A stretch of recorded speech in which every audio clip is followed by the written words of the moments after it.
잠깐만요. 집값이 오른다는데 왜 우리는 점점 숨이 막힐까요?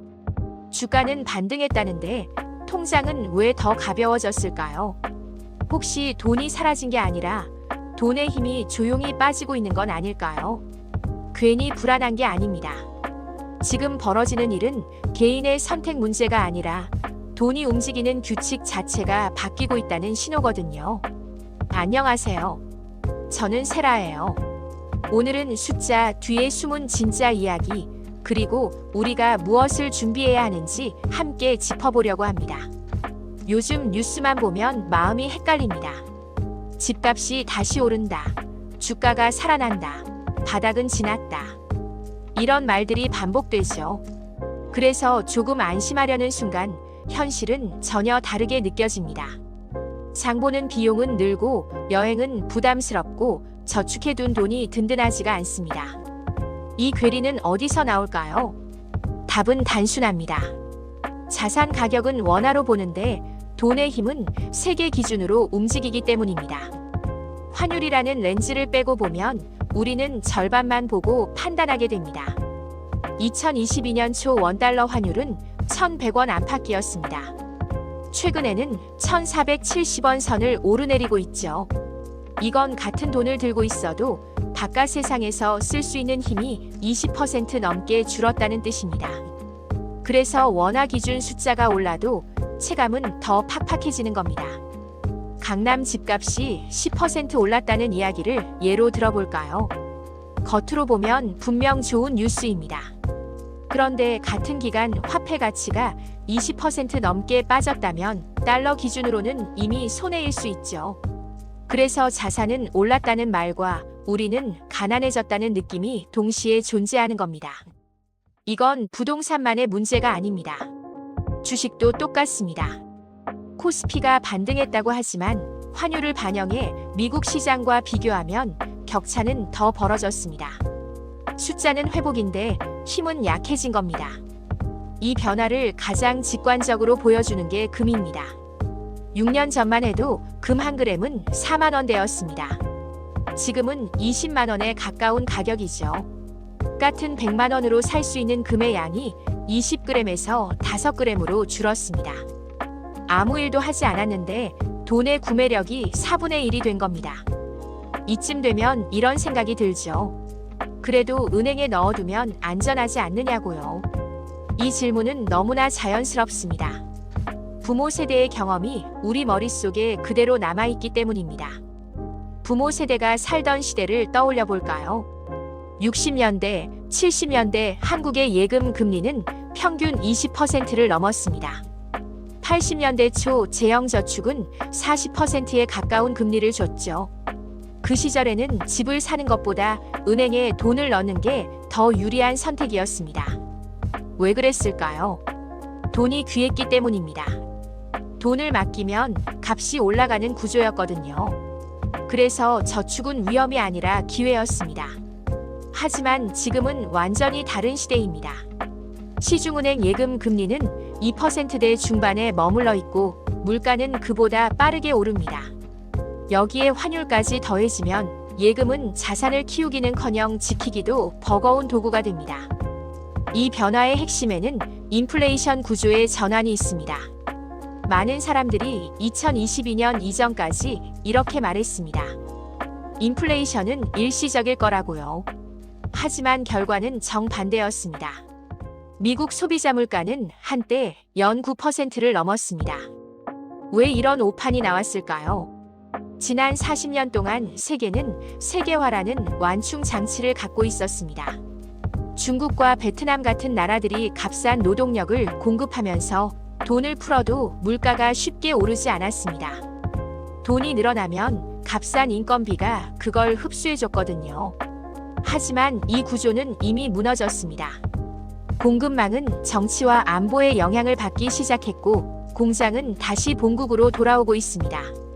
임금이 높은 나라에서 생산하면 물가는 오를 수밖에 없습니다. 원자재도 마찬가지입니다. 에너지와 곡물은 더 이상 언제든 싸게 구할 수 있는 자원이 아닙니다. 그래서 이제 돈을 풀면 그대로 물가로 연결됩니다. 이건 일시적인 현상이 아니라 새로운 환경입니다. 여기에 또 하나의 압력이 있습니다. 바로 국가 부채입니다. 미국과 유럽 주요 국가는 국내 총생산 대비 부채 비율이 100%를 넘었습니다. 과거 60년대에는 40% 수준이었죠. 역사적으로 이런 상황에서 선택지는 많지 않았습니다.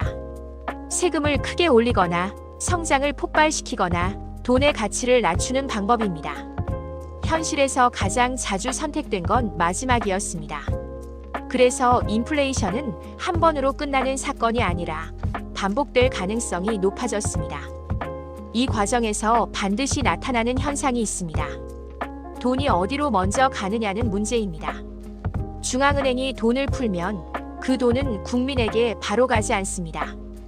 은행으로 가고 신용이 좋은 기업과 자산가에게 먼저 흘러갑니다. 이 현상은 데이터로도 확인됩니다. 금융위기 이후 미국 상위 1%는 전체 주식 자산의 절반 이상을 보유하게 됐습니다.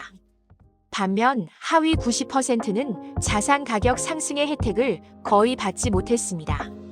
같은 인플레이션을 맞았지만 결과는 완전히 달랐던 겁니다. 이 지점에서 박종훈은 분명하게 말합니다. 돈을 풀수록 격차는 줄어들지 않고 오히려 더 벌어진다고요. 이건 개인의 도덕 문제가 아니라 시스템의 문제입니다. 이 시스템을 이해하려면 한국의 인구 구조를 봐야 합니다.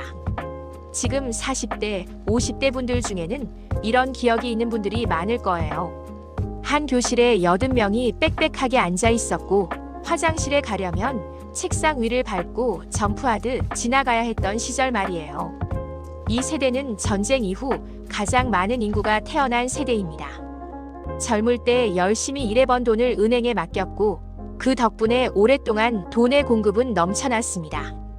돈이 많아지면 값은 내려가죠. 그래서 한국은 비교적 긴 시간 저금리를 유지할 수 있었습니다. 하지만 지금 이 세대는 은퇴 구간에 들어서고 있습니다. 이제는 돈을 맡기는 입장에서 돈을 꺼내 쓰는 입장으로 바뀌고 있습니다. 돈의 공급이 줄어들면 금리는 올라가려는 힘을 받습니다. 이건 개인의 선택과 무관한 인구 구조의 흐름입니다. 이 변화는 느리지만 되돌릴 수 없습니다. 그래서 지금의 저금리와 높은 환율은 불안정한 조합입니다.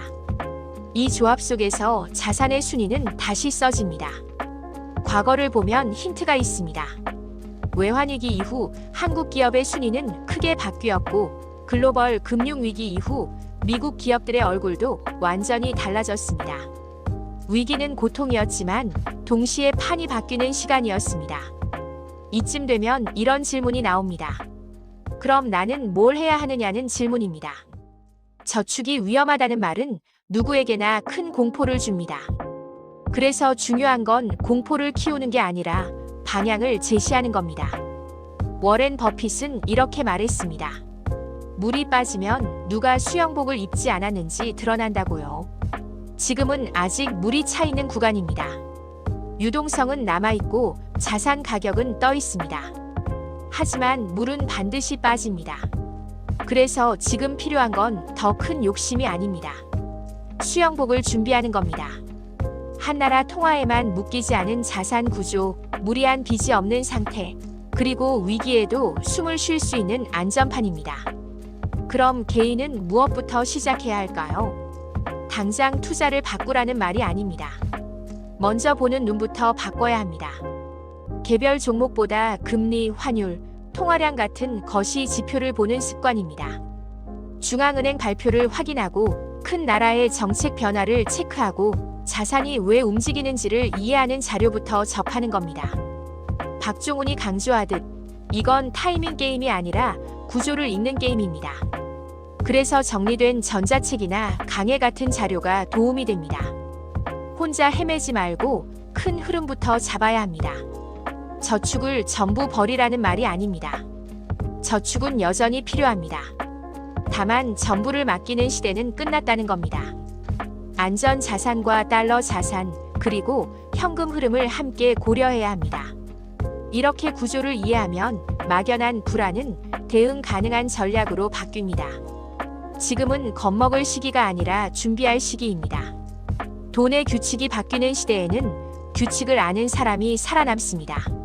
순위가 다시 써지는 이 시기, 당신이 수영복을 입고 물속에 서 있을지 아무 준비 없이 물이 빠지길 기다릴지는 지금의 선택에 달려 있습니다.